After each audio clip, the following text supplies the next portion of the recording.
Magandang araw mga kapitbahay from Bulacan, Bataan, Tarlac, and Pampanga. Narito po tayo muli sa Mrs. Galang's Kitchen for another fun episode. Mrs. G, ano ba ang recipe natin for today? Bininyagan ko lang ito eh. Ng Paalam. anong pangalan? Ang tawag ko dito, ningang mais. Kasi, merang siya, shaped like corn. Pero, yung mga ibang nakikita ko recipe nito, para siyang braso. So, ang tawag nila, braso de mais. Kaya lang ito, kaya natin gawin na parang korte siyang mais talaga dahil mag-cake decorate na tayo. So, Okay. Sounds interesting at I'm sure excited na mapanood ng ating mga viewers ang ating recipe. So, hindi na po namin patatagalin, magbabalik po kami.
this recipe na nakita ko nung araw na nag-aaral pa ako, ang tawag nila dito parang braso something. I don't remember it anymore.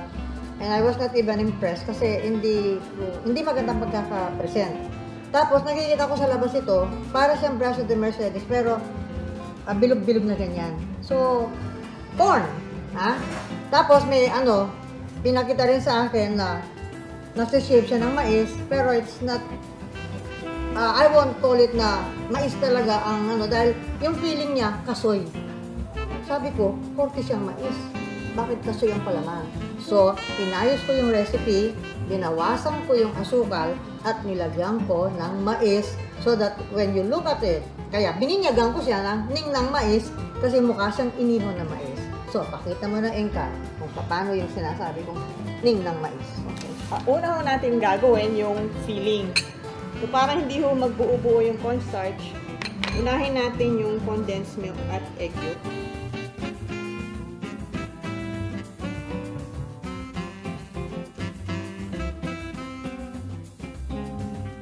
Paghaluin muna natin.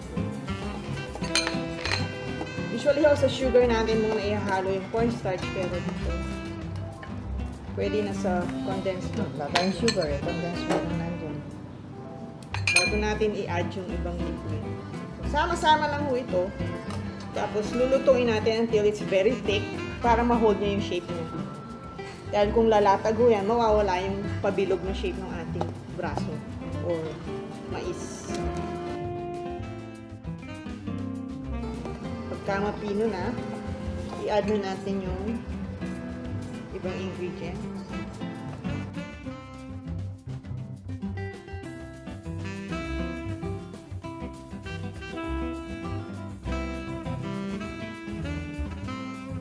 At konting Just a pinch. So, yung butter pwede na natin i-add ngayon o mamaya pag naluto na yung filling. Para medyo, kung gusto nyo medyo makintab yung filling, sa last nyo na i-add yung butter.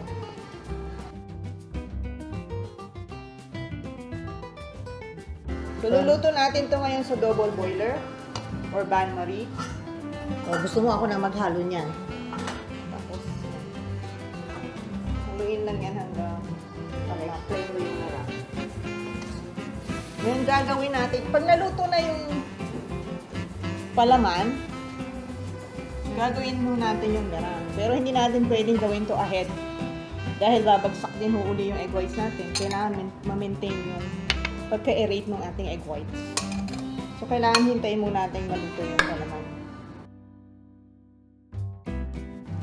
So, we're going to add the butter at habang binablend ko yung butter, pwede mo nang start yung meringue.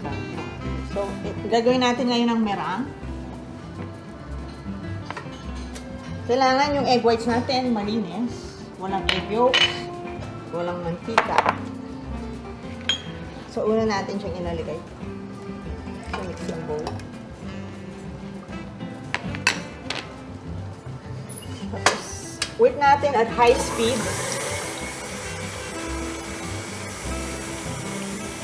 Hihintayin natin yan. Whip natin yan hanggang yung medyo mapino na yung bula. So, maputi na ng konti yung ating egg white.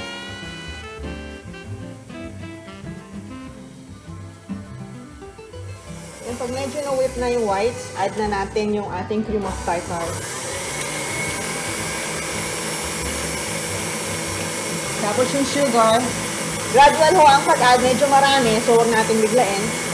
Ay, hihirapan yung ating mixer.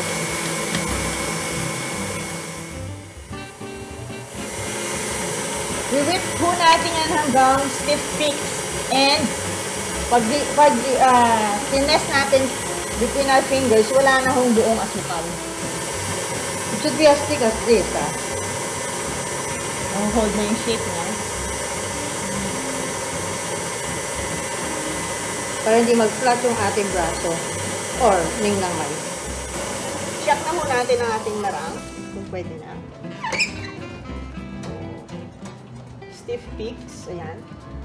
Tapos, Pero si shape. oh, ayan. Walang Wala nang buo na asukal. Maglagay tayong meringue ngayon sa piping bag. Meron siyang tip number 9. Round tip. Plain na round.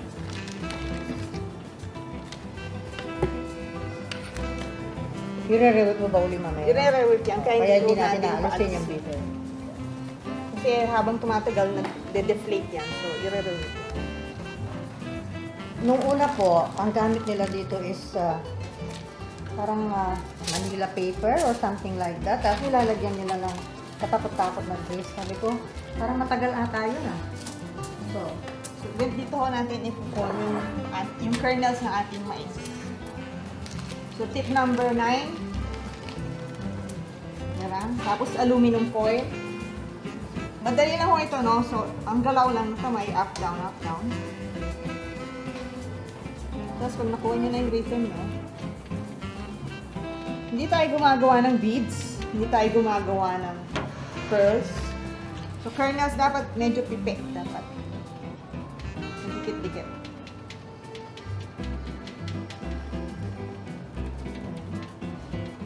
Usually, I make 13 rows. Pero depende rin ho minsan sa takas ng pulso nyo, yung pag-press nyo. Basta kailangan pagka ni-roll nyo, mag-meet yung dalawang dulo.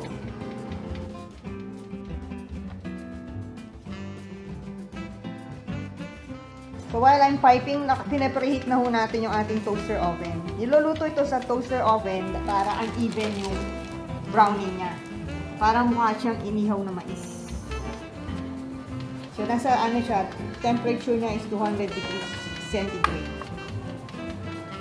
And it usually takes mga 10 minutes para maluto itong naman. So, kailangan dyan nanginginig ang kamay mo, no? Dali yan.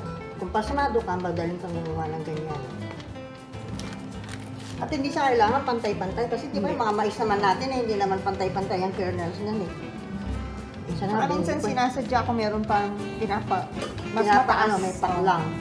Hindi, mas makaangat yung iba. Para mas may nagbo-brown siya.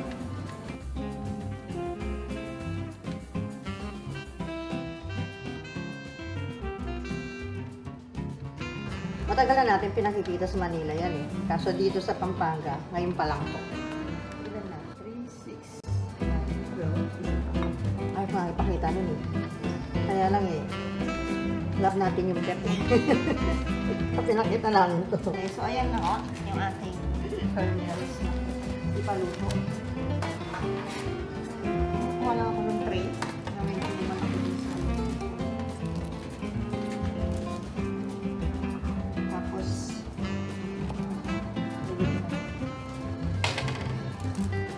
10 minutes pero visual din. Tignan nyo pag tama na yung browning. Okay na. So while waiting, handa naman natin ho yung palaman. So ito, ordinary parchment paper. Lalagyan lang ho natin ng konting butter. So dyan natin i-roll mamaya yung ating na.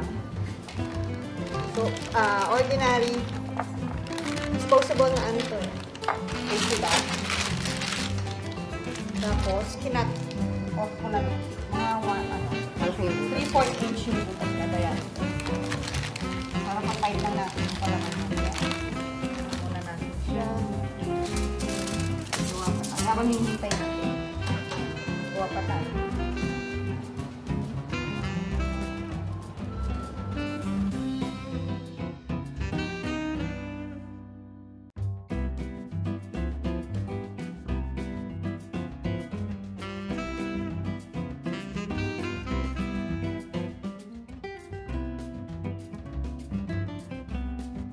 So, ready na ho ang ating marang. Meron na siyang medyo parang dark Sunog-sunog. brown. Hindi pantay-pantay. No? Tapos, Inihaw talaga. re-release muna natin siya ngayon sa aluminum foil. Yung edges niya. Para hindi tayo mahirapan. Yung dulo lang ng ating spatula. So, yung gilid lang, i-release ko muna. Para mamaya madaling matanggal. Hindi natin ginreach yung ating aluminum foil. Magpa-flat. Hindi naman ho didikit yan. Dito lang sa gilid. Kailangan lang. I-lift natin ito. Ayan lang. Tapos, i-invert natin ngayon sa yung inilagyan nating butter kanina na parchment paper.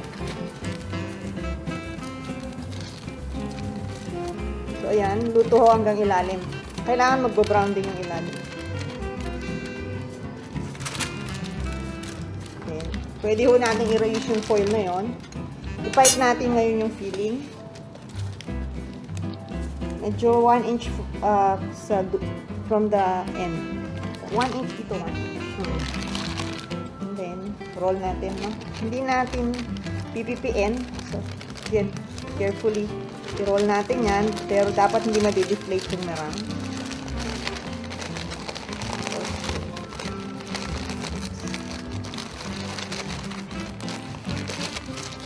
Tapos, sara lang natin yung dulo. Paano siya mais. Medyo malutong pa yan pag bago. Oo, mamaya lalampag. Mamaya pa yan, ano, mas shape ng gusto. Ino ho ang ating ningnang mais. Mukhang mais talaga. Okay, ito Oh, pa. anong say mo? Oo nga, mukhang mais. Ang dami nang nung isang beses, nilagay ko sa party yan, ano. I think pinanregalo ko lang isang bilaong ganyan. Tapos sabi ng tito mong isa, ano ginagawa? Nang inihaw na mais dito. Ayaw niya nga galawin eh. Ay hindi, yung ninong ata ni Edwin. Nag-iisip daw siya.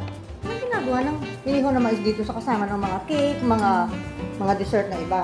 So finally, nung may nakita siyang kumuha, nagina niya, nagsaka ng lambot, nagtawa siya ng nagtawa, sa kanya kinuwento sa akin. Naalala ko rin, nung one time ginesto kami sa Channel 4, pinresent din ito. 7? 4. Four 4 ba? yun. Tapos pinresent ito, pero finished product siya, hindi dinemo yung paggawa. Yes, yun namin din. Kinukwento namin, kinukwento ko that this is a dessert, na hawig siya sa braso din Mercedes. Ayan, nalaglag. Somehow, hindi yata naintindi ma-connect nung MC yung sinasabi ko dun sa itsura, dun sa visual. So sabi niya, can I touch it? Sure, sabi ko. Hindi touch ang ginawa niya, talagang kinuha niya. Tapos nagulat siya, ah! Yeah, natanda mo na yun. Ay! Sabi niya. Akala niya talaga miss kasi naman tignan niyo. Pero it's a dessert. Ba't nauna yung palaman? With a Humiwalay cream kasi. filling inside.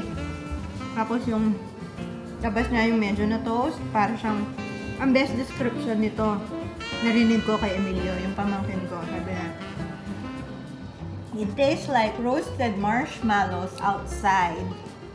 Pero inside, meron siyang corn and he loved corn. Kaya gustong gusto to ng bata. nakakaupo siya ng isa. Ang buo. Oo, kasi hindi siya nakakasuya and it is very light. And we recommend you try it. Hayaan nyo na kung hindi nyo masyadong ma-perfect agad yung pag-pipe, no? Basta yung lasa na doon. Over time, pero yung lasa na. Okay. Yung iba nagtatanong, Ethel, kasi ginawa namin yan sa toaster oven. Pwede rin sa oven, pero mabilis ka lang, ha? Bantay ka ng bantay, balik ka ng balik na gano'n. Tapos, pag bubukas ka ng ganyan ng oven, nawawala yung init. So, mas maganda siyang iluto talaga sa toaster oven. Mas madali kasi maliit lang siya. Hindi siya kailangan bumili ng oven, mas hindi ka nagbe-bake talaga, professional baker na may oven kang malaki sa bahay, pwede mong gawin. So, this has been another episode of Mrs. Galang's Kitchen. I'm sure na-enjoy po ninyo ang Ningnang Mais recipe.